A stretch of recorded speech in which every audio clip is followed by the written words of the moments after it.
to my channel. Hi everybody, welcome to my channel and welcome to an episode of my food fads. It's kind of a mixed up day. I have a few things to do and I have to pick up a couple of items for groceries, just a couple because I'm on my strawberry apple cleanse.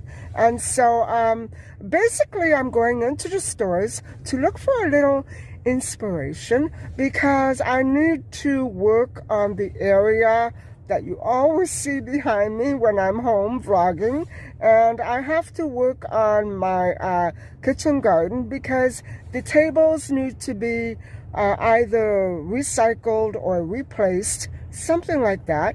I need to give them a good scrub and donate them, or perhaps just paint them and cover them with glass, something like that. And that's why I'm going into the stores. I also need to pick up a couple of new pillows because the ones that I have are too small. They were for a smaller mattress, a slightly smaller mattress. And so I need to look for something slightly bigger, and that will make things more comfortable for me at night. Although I'm sleeping incredibly well, those pillows get lost. They get lost at night. So I know they're brand new, but I need to get bigger pillows.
I did find 3 small fixtures, which were light and just the right size for my kitchen garden, and so I'm so pleased about that.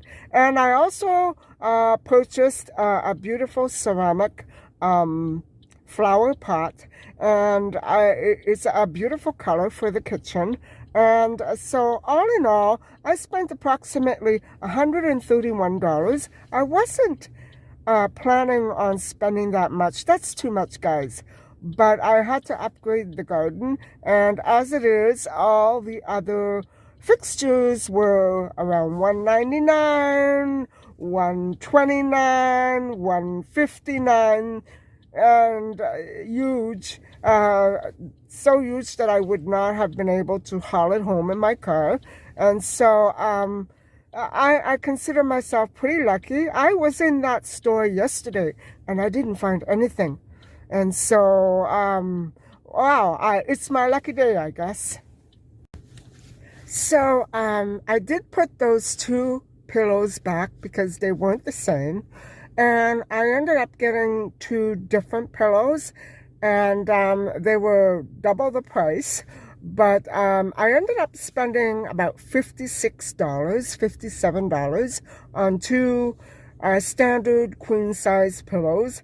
I'm hoping that they're not too soft, because most pillows that I buy, I end up donating them after a couple of months because they're too soft. And they get softer once you start sleeping on them night after night. So, yeah, I'm giving up a lot of pillows once I get home, and it seems that I have no matching sets anymore, and so I'm going to get rid of all the pillows that I have, most of them, and just leave the ones for shams that I use quite often.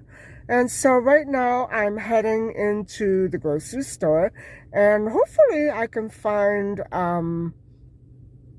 the things that I need, mostly green apples and some fresh ginger for a change. I'm tired of using the one in the jar. Something tells me I shouldn't be using that one. So let's head on in and I'll see what they have at the grocery store. But first I'd like to get started on just a little bit about Dr. Burroughs and some of the facts of his earlier life. And so, yeah, let's get started on him. I believe in 1919, but I should double check that fact for you before the end of the vlog. And he was born in New York City, New York, and he was raised in Detroit, Michigan. And so later on, he married in Portland, and he had 3 daughters. And then he divorced and remarried and moved to Hawaii. And so there he spent a number of years until he actually moved to Hawaii, presumably with his new wife. And so in the 1940s, probably during the time that he was married the first time, he wrote 2 books. One of them was this on this lemonade fad diet, which is actually considered a fad diet that I have been following for the past 15 years. Once a year, I do it once a year, and it's called Master Cleanse. And he published that in the 1940s. That book was later on revived in 1976, and he also penned a book detailing the concepts involving chromotherapy, which is very fascinating indeed, and that is based on light therapy, treatment regarding the use of light therapy.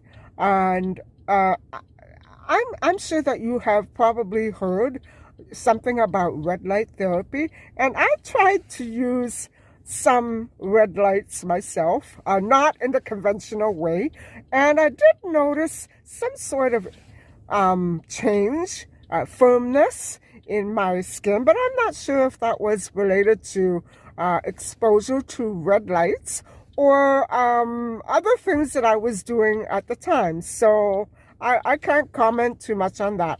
I haven't read or purchased either of his books, and so I am just absolutely amazed at what I found out recently about Stanley Burroughs.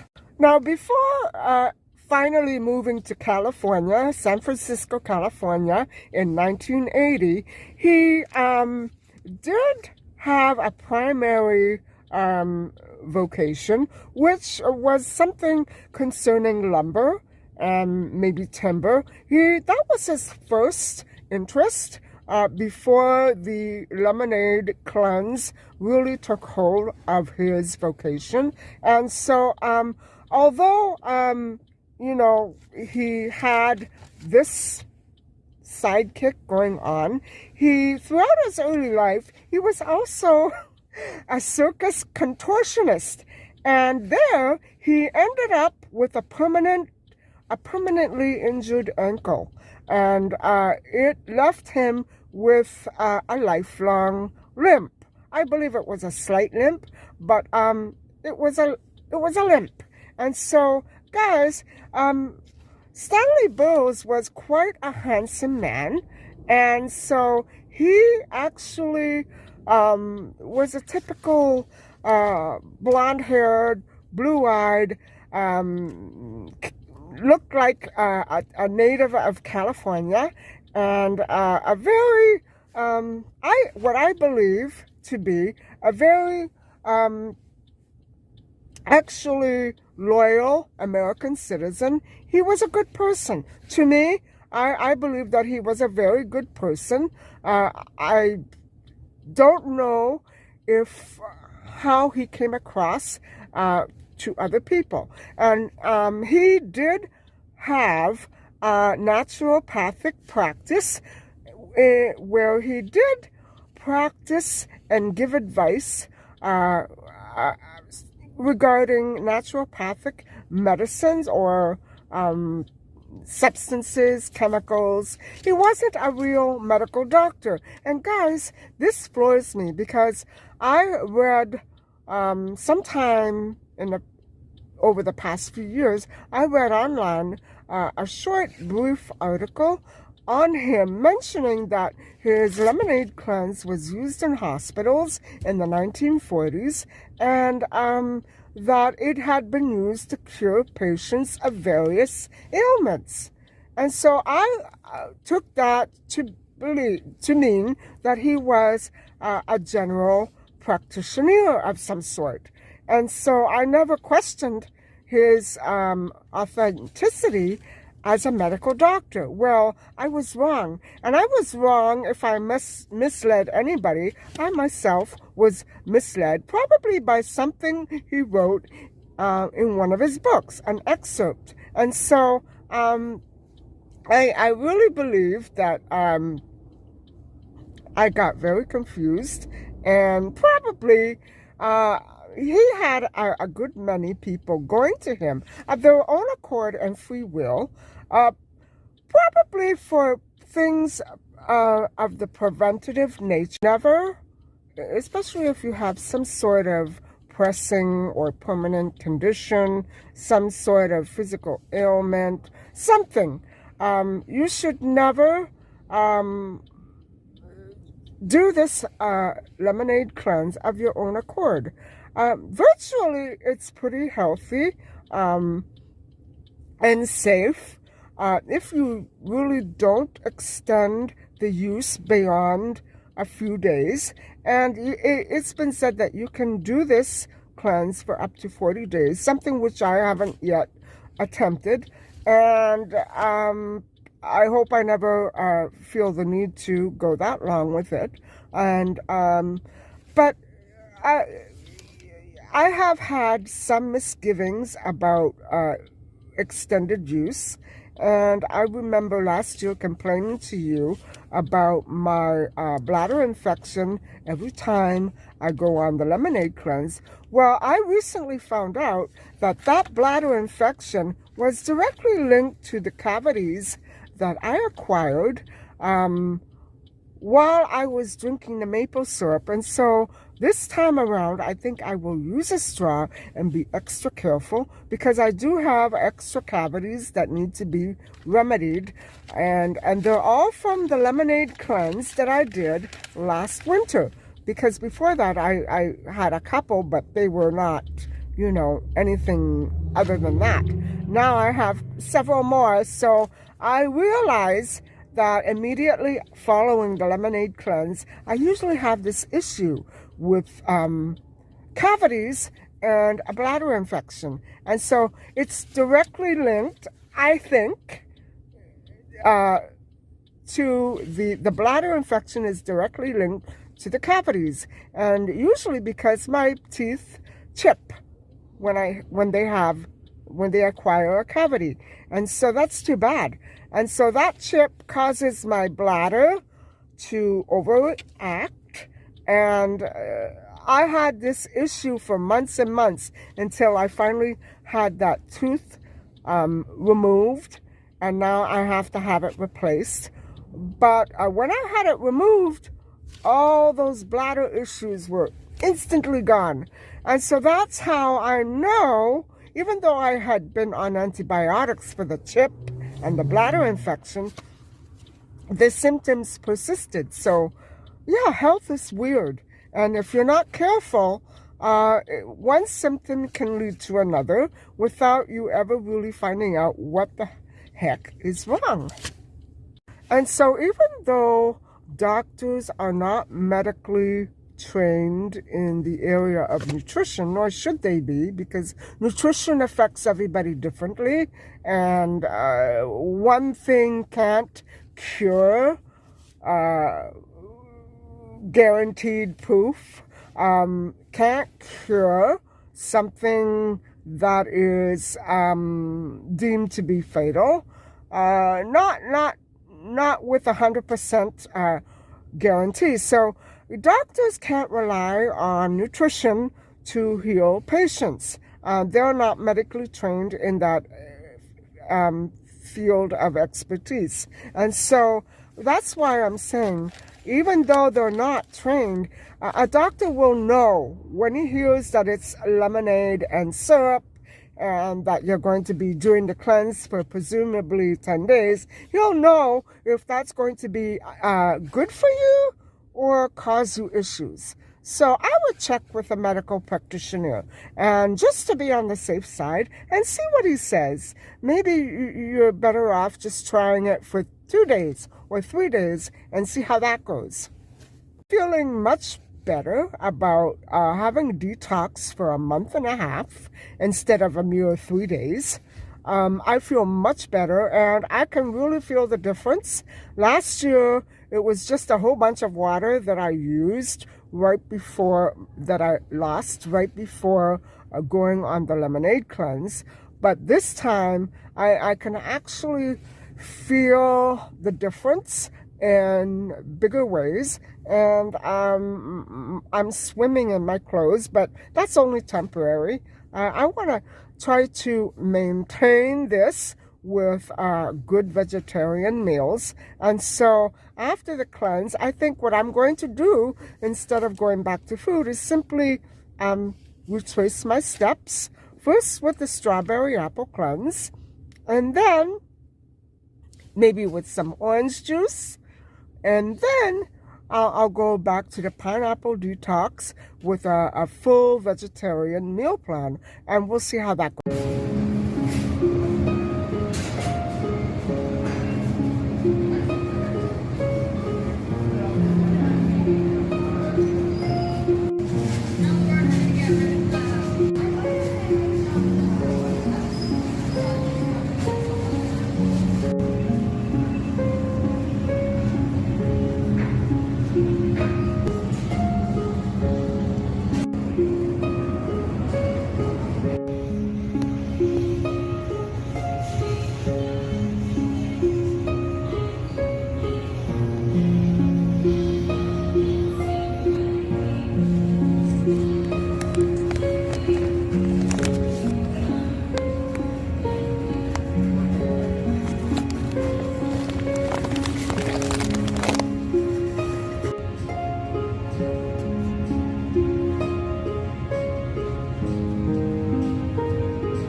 I just got in and I'm going to show you what I picked up at the grocery store. And I also want to show you a little recipe that I've been trying out now and again while I was on the pineapple detox. And I think I'm going to also rely on it in case I should wake up in the middle of the night hungry. I doubt that's going to happen, but it's a plant-based recipe, so it should be fine. And so let me flip the view and I'll show you what I got. Here are the green apples that I needed, and I decided to pick up a few plum tomatoes just to have handy when I make my winter soups later on in the winter. And I usually cut them in half and freeze them, and so they really do come in handy with my clear soups. And this is also for the rest of the winter months. What this here is actually on some other packages it's called focaccia flour. And this is especially wonderful for breads, cakes, pizza, you name it. And I have been using it to make bread with. And this is the bread that I made the other day. Hold on. The bread turns out absolutely beautiful. And this is whole wheat bread with a few pumpkin seeds and sunflower seeds and a little salt. And so I have been battling with myself about adding butter to the mixture. And so I finally came to the conclusion that if my starch solution diet allows me to eat store-bought bread, well then that bread is also made with butter and fat. But this was a bigger loaf. It took 2 tablespoons of butter, and so maybe next time I'll just try to use 1 tablespoon. And so, yeah, this is so delicious. I also picked up some tofu and tomato soup and chives for the recipe I want to show you. And I love that relish, and I'm not sure that I'm going to put it in this, but in this recipe, but I really do love having it on hand. And so I also picked up some dry ginger, and seeing that they did not have fresh ginger, I decided to give this one a try. It's simply 4 stems of ginger chopped up and dry, so it should be okay. I want to show you these 3 little plant stands that I just purchased, and unfortunately I couldn't get them all one set. That's probably why I was able to find them today and not yesterday. So I would have preferred a light color, and I am going to be able to paint one of them white, but the other black one is going to have to stay like that. And what I intend to do is to wrap the surface of them with plastic like that. I don't have to worry about scrubbing any of them down. One does have a wooden surface, but the other 2 are absolutely fine. I like the way these look, and I'm going to have to really fix up the garden a little because all the old fixtures need to go. They're too dirty, and even though I can give them a good scrub, that kind of porous surface does not clean very well, so that's how it is. This is the wooden one, and I just love the size of this. It's nice and light and perfect for the garden, but I'm not crazy about the color, and so I decided to paint this one white. And there is the pot that I was looking for, and it does have that hole in the bottom, which is why I chose it. And the other one that I have, this one is going to replace the one where I usually keep Micha's grass, and that one has to be cleaned out and the grass should be transplanted into this one. And I'm also having problems finding grass to plant. The one that she has now is not really actual grass. It's more like threads, and it makes her awfully sick. So I'm kind of in limbo about the grass right now. These are the other two tables, and I really like this one, but unfortunately, they had no more like this. This was the only kind of other plant stand that I could find. And so, yeah, there they are. And I can't wait to try these out. They are going to replace these old ones that I have here right now. I also have that wooden table in the back, if you can see. That is just in case I have an extra large plant to transplant or something like that, because right now I have everything set up just the way I want it. But if I do intend to use that wooden table back here, I'm going to paint it white.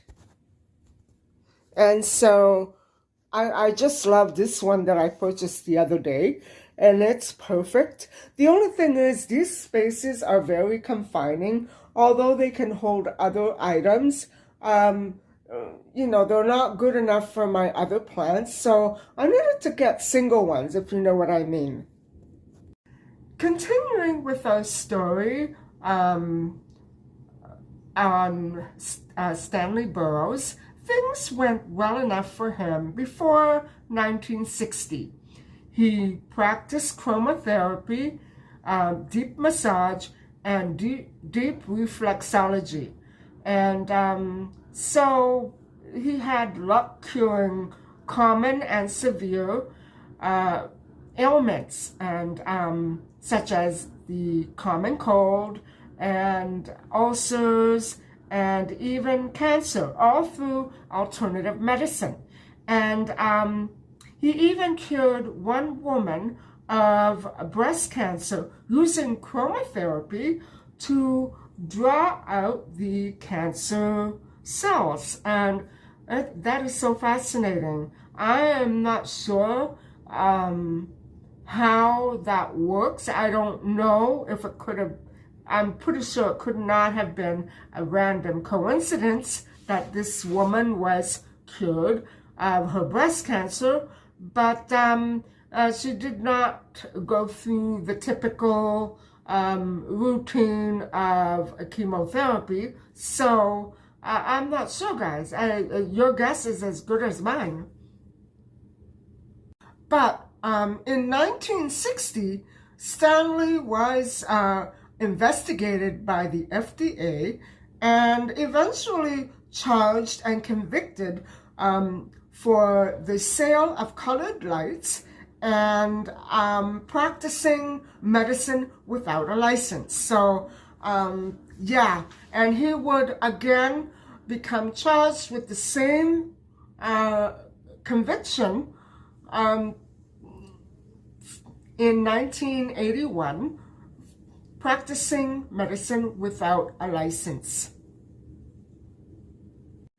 Therefore, by the 1970s, Stanley Burroughs was a very controversial public figure.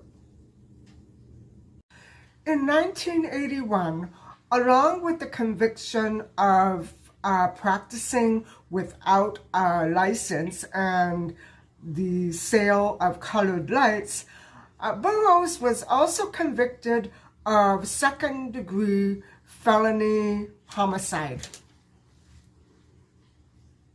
That would be the murder of one of his cancer patients.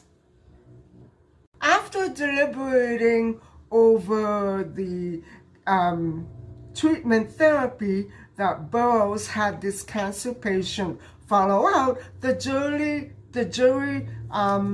decided that the death was in fact a homicide committed by Burroughs. The cancer treatment included lemonade, chromotherapy, and vigorous massage.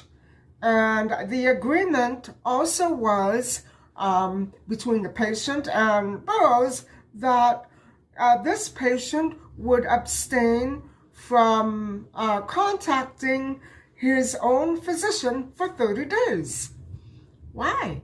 Why, if there was nothing wrong with the treatment, why would Burroughs do that? I don't understand that, but maybe it was to ensure that the different treatments did not mix and coincide. I don't know. Burroughs was sentenced to 15 years in jail and served just over 3 years of that sentence, and that was because that's how long it took before the appeal was heard and overturned, reversed, because this is the logic that was given by the court, because it was found that alternative medicine was not dangerous to human health and therefore could not be used as the basis of a murder law case. And so that all went down in 1984. Therefore, the charge was reduced to involuntary manslaughter, but it was also dropped that same year. What I think might have also happened is that it could be that Burroughs began to treat patients within the prison system, and maybe he had success, and maybe that helped his case. I don't know, but I certainly don't think that he deliberately set out to murder anybody. He had many raving reviews from other patients and other clients. So logically, the murder charge, in my perspective, does not fit with the entire story. Stanley Burroughs was born in 1903 and passed away in 1991 of acute pneumonia, and also other ailments besides his pneumonia were broken bones and a bladder infection. Wow, that sounds so familiar. And so although no autopsy was performed on his body, those were the findings, and that is the story of the very controversial Dr. Stanley Burroughs. And so I suggest that everybody take some time out to think before they leap into this miraculous cleanse that I absolutely love.